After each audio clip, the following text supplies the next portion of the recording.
Hello সবাইকে। So গুচ্ছের গণবিজ্ঞপ্তি এবং চূড়ান্ত ভর্তি নিয়ে লাস্ট কী কী আপডেট আছে তো সেটা তোমাদের সাথে একটু শেয়ার করব। তো চলো আমরা শুরু করি। তো ফার্স্টে হচ্ছে গুচ্ছের চূড়ান্ত ভর্তি নিয়ে যে আপডেট আছে সেটা একটু বলে দিই যে 8ই জুলাই থেকে তোমাদের কিন্তু চূড়ান্ত ভর্তিটা শুরু হয়ে যাচ্ছে। 8ই জুলাই থেকে 13ই জুলাই পর্যন্ত তোমার এই ভর্তি মানে চূড়ান্ত ভর্তিটা চলবে। আর ওয়েবসাইটে সকল নির্দেশনা কিন্তু দেয়া আছে এবং সবথেকে ইন্টারেস্টিং যে ব্যাপার সেটা হচ্ছে যে মার্কশিট তোলা নিয়ে কিন্তু তারা একটা নির্দেশনা দিয়েছে যে প্রাথমিক নিশ্চয়নের সময় তুমি যে ইউনিভার্সিটিতে মার্কশিটটা দিয়েছিলে তো সেই ইউনিভার্সিটি থেকে তোমাকে কিন্তু মার্কশিটটা তুলে তোমার যে ইউনিভার্সিটি আছে সেখানে হচ্ছে তোমাকে জমা দিতে হবে।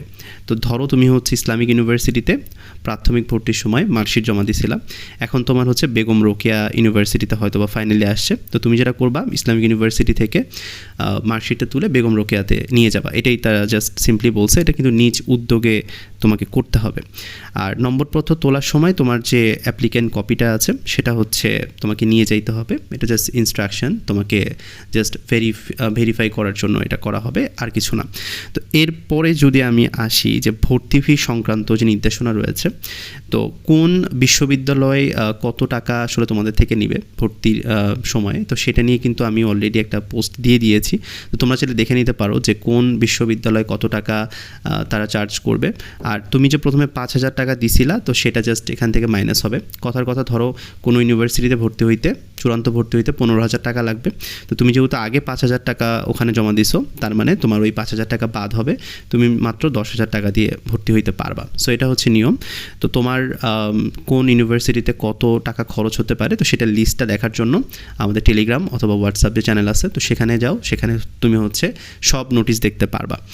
আচ্ছা, এরপরে যদি আমি আসি যে ভর্তি পরীক্ষার সময় তোমাদের যে মূল প্রবেশপত্রটা ছিল তো সেটা নিয়ে তোমাকে কিন্তু চূড়ান্ত ভর্তিটা হইতে হবে, অর্থাৎ তোমার যে অ্যাডমিট কার্ড আছে তো সেটা কিন্তু হচ্ছে তুমি নিয়ে যাবা, মানে টাকা নিয়ে যাবা প্লাস হচ্ছে অ্যাডমিট কার্ড নিয়ে যাবা, এটা হলেই কিন্তু তোমার চূড়ান্ত ভর্তিটা হয়ে যাবে।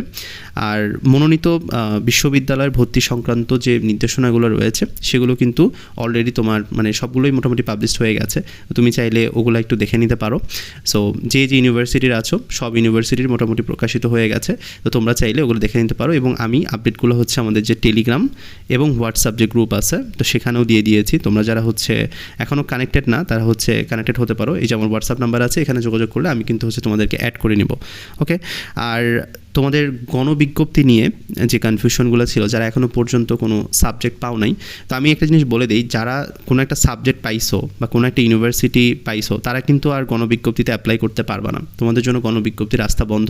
তো তোমরা কিন্তু যে সাবজেক্ট পাইছো বা যে ইউনিভার্সিটি পাইছো ওখানেই তোমাকে থাকতে হবে, তোমার কিন্তু আর কোনো মাইগ্রেশনও হবে না। গণবিজ্ঞপ্তি শুধুমাত্র তাদের জন্য যারা কোনো ইউনিভার্সিটি বা সাবজেক্ট এখনও পায় নাই। তো চূড়ান্ত ভর্তির পরে যে সকল বিশ্ববিদ্যালয়ের আসন সংখ্যা ফাঁকা থাকবে তো সেই সকল বিশ্ববিদ্যালয় কিন্তু স্ব উদ্যোগে গণবিজ্ঞপ্তি কার্যক্রম পরিচালনা করবে। ফর এক্সাম্পল ধরো কাজী নজরুল ইসলামে কিছু সিট ফাঁকা আছে, তো ওরা চাইলে গণবিজ্ঞপ্তি দিতে পারে এবং সেই অনুযায়ী তারা কিন্তু স্টুডেন্ট ভর্তি করাইতে পারে। তো কোন কোন ইউনিভার্সিটি গণবিজ্ঞপ্তি দিতে পারে তো সেটা নিয়ে আমি অলরেডি একটা ভিডিও করে রাখছি, তো তুমি ইউটিউবে গেলে তুমি কিন্তু ওই ভিডিওটা পেয়ে যাবা। সো ইউটিউবে ওই ভিডিওটা তুমি দেখে আসতে পারো। আর তোমাদের যদি কোনো কোয়েশ্চেন থাকে সেটা চাইলে আমাকে কমেন্ট বক্সে জানাতে পারো অথবা আমাদের হোয়াটসঅ্যাপ নাম্বারে আমাকে জানাতে পারো। দেখা হচ্ছে নতুন ভিডিওতে। ধন্যবাদ সবাইকে।